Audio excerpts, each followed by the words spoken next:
বন্ধুরা, আজকে আমরা চলে এসেছি আরেকটি নতুন ভিডিওতে। আর আজকে যে ওষুধটা নিয়ে বলবো সেটা হচ্ছে টেকআউট আর বাইরের জাম। আর এটা আজকে আমরা কোন চাষে ব্যবহার করব সেটা আপনারা মনোযোগ সহকারে দেখবেন।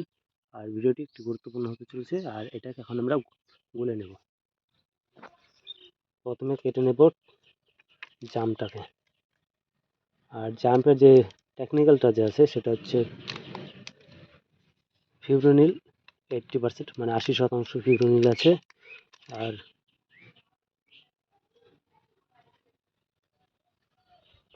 এটা একটা সিস্টেম্যাটিক ইনসেকটিসাইড। আর তার সাথে দেবো টেকআউট। আর এটা হচ্ছে ইনসেকটিসাইড নট, এটা হলো কন্ট্যাক্ট ইনসেকটিসাইড।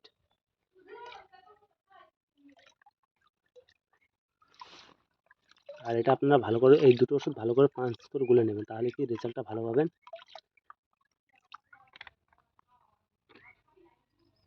যে এখন মোটামুটি আমি 4-5 মিনিটের মতো এরকম রেখে দেবো। এটাকে ভালো করে মিক্স করে নেবেন, তাহলে কি ওষুধটা ভালো করে জলের সাথে গুলে যাবে, তাহলে রেজাল্টটা আপনারা ভালো পাবেন। যে এখন আমার ডাম ভরাটি প্রায় কমপ্লিট।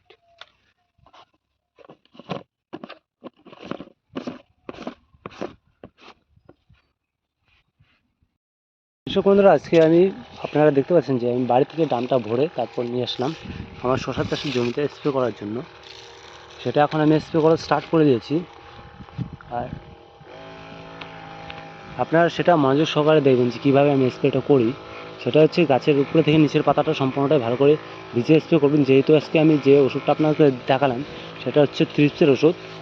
আর আমার বর্তমানে গাছের চারাগুলো একটু বসে আছে, কারণ হচ্ছে আমার একটু চাপানটা দিতে একটু লেট হয়ে গেছে। এর জন্য গাছটা একটু লালটা লালটা দেখা যাচ্ছে, কিন্তু মোবাইলে সেটা বোঝা যাবে না। এটা খালি চোখে যার জমি সে দেখলে বুঝতে পারবে। আর তার জন্য গাছের যে গ্রোথটা আছে সেটা একটু কম কম দেখা যাচ্ছে। আর প্লাস তার সাথে থ্রিপসের অ্যাটাকটাও অনেকটাই বেড়ে গেছে আমার জমিতে। আর তার সাথে আমরা থ্রিপসের জন্য আজকে ইউজ করতেছি যে বায়ার কোম্পানির জাম্প, তার সাথে দিচ্ছি হলো টেকআউট। টেকআউট হলো অ্যাগ্রো ইন্ডিয়া ক্রপ সায়েন্স লিমিটেডের একটি প্রোডাক্ট। আর এটার যে টেকনিক্যালটা যেটা আছে এটা হচ্ছে ল্যামডা হ্যালোথিওনিন হচ্ছে হলো 0.1%, 0.1%।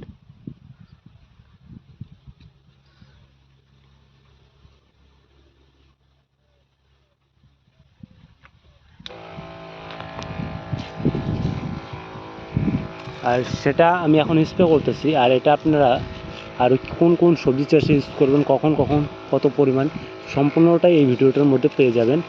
আশা করছি এই ভিডিওটি দেখার পর আপনাদের কোনো সমস্যা হবে না যে এই ভিডিওগুলোই করার জন্য। আর আপনারা সবসময় যে থ্রিপসের যখন ওষুধটা স্প্রে করবেন সেটা হলো গাছের যে ডগের যে মাথাটা আছে সেটাকে ভালো করে ভিজিয়ে দেওয়ার চেষ্টা করবেন। সেটা হচ্ছে কিসের জন্য বলতেছি আমি, যেহেতু থ্রিপসের জন্য আমি ওষুধটা দিচ্ছি। আর থ্রিপস হলে সবসময় দেখতে পাবেন যে গাছের ডগার প্রথমের যে পাতাগুলোর মধ্যে থাকে সেখানে থাকে। আর ওইখানটা থেকেই গাছের যে জোরটা আছে সেটা চুষে খেয়ে ফেলে। আর তার জন্য জমিতে 3-4 রকমের মানে আর ছত্রাক বা গাছের দেখতে পাবেন যে জাল পাতাটা যেটা আছে সেটা দেখা যায়। আর থ্রিপসের ওষুধ আপনারা যদি কন্টিনিউ দেন তাহলে এই পোকাগুলো আপনারা জমিতে দেখতে পাবেন।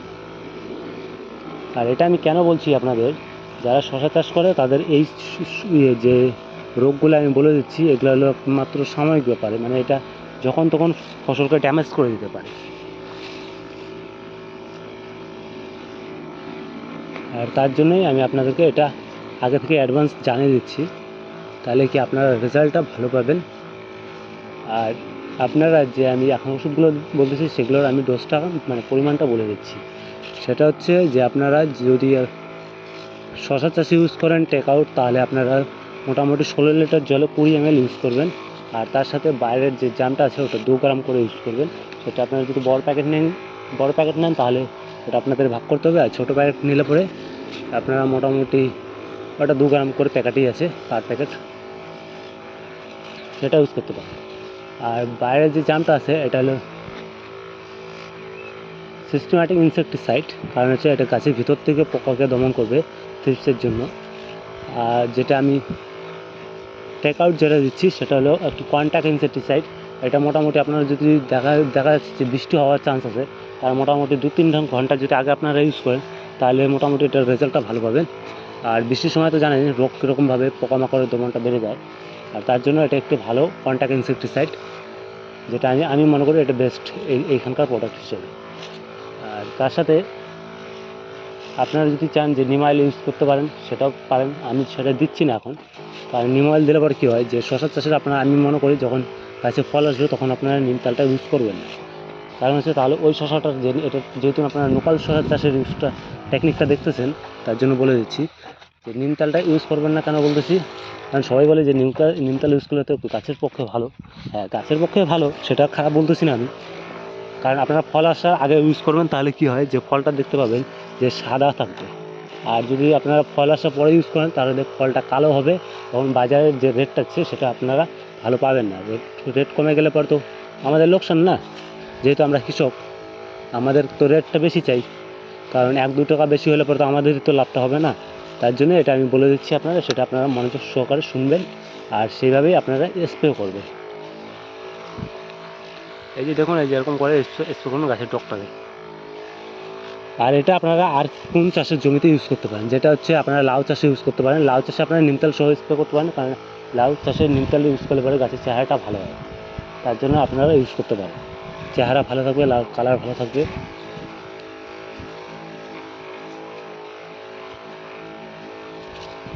আর এই যে সুলসুলি যেটা আমরা বলে থাকি, যেটা থ্রিপসের যে এই কাজটা দেখুন, আপনারা একবার ভালো করে দেখাচ্ছি যে এরকম যে পাতাগুলো যে আসে সেটা হচ্ছে থ্রিপসের কারণে হয়। এটা শুরুর দিকে আপনারা যদি কন্ট্রোল না করতে পারেন তাহলে সবচাইতে বেশি সমস্যায় পড়বে। আর এটা আপনারা যদি প্রথমের দিকে যদি কন্ট্রোল করে, তাহলে আপনারা আমার মানে ইউটিউব চ্যানেলে আরেকটি ভিডিও আপলোড করা আছে, সেটা হচ্ছে মজাক ভাইরাসের ওষুধের যে অ্যান্টিডোট যেটা আছে, সেটা আপনারা ইমিউনিটি বাড়ানোর জন্য সেটা ইউজ করতে পারেন। আর ওটা ইউজ করলে পরে কী হবে যে এবার আমার জমিতে ভাইরাসের রোগটা একটু কম আছে। কারণ হচ্ছে আমি মোটামুটি এই জমিতে যে মানে অ্যান্টিভাইরাস নামে যে ওষুধটা যে আছে সেটা আমি ইউজ করেছি। সেটা আমার মোটামুটি মানে শশা গাছ হিসাবে দেখে মোটামুটি ভালোই কন্ট্রোল মনে হচ্ছে ভাইরাসের জন্য। কেন বলতেছি এই কথাটা, কারণ আমাদের এখানে ভাইরাসের অ্যাটাকটা এখন অতিরিক্ত বেশি হয়ে যাচ্ছে। আর সেখানে দাঁড়িয়ে কন্ট্রোলটা দেখে খুব মানে একটু মনটা একটু ভালো লাগতেছে যে শশা গাছে এবার তেমন বেশি ভাইরাসে আমার অ্যাটাক করতে পারেনি, কারণ সময়ের আগে আমি ডোজটা দিয়ে দিয়েছি। আর আপনারা চেষ্টা করবেন সময়ে টাইম টু টাইম স্প্রে করার, তাহলে কি রেজাল্টটা ভালো পাবে, তাহলে আপনাদেরও টাকাটা খরচা কম হবে। যখন রোগ লেগে যাবে তখন যদি আপনারা খরচা করেন তাহলে খরচটা অনেকটাই বেড়ে যাবে, যেটা হলো সবার ক্ষেত্রেই, মানুষের ক্ষেত্রে বলুন আর মানে কোনো গাছের ক্ষেত্রে বলুন, সবারই একই। আর আপনারা যে টেক আউট আর কিছু, যেরকম আপনার ভেন্ডি চাষে ইউজ করতে পারেন, যেটা হচ্ছে সাদা মাছি ফিডস, ভালো রেজাল্ট। আমি বলতেছি টেক আউট মোটামুটি আপনাদের জন্য, সবার জন্য ভালো রেজাল্ট হিসেবে কাজ করবে। সেটা কেন বলতেছি আমি, সেটা আমি এর জন্যই বলতেছি কারণ এটা আমি জমিতে ইউজ করেছি, ইউজ করার পরেই আপনাদেরকে সেটা বলে দিচ্ছি।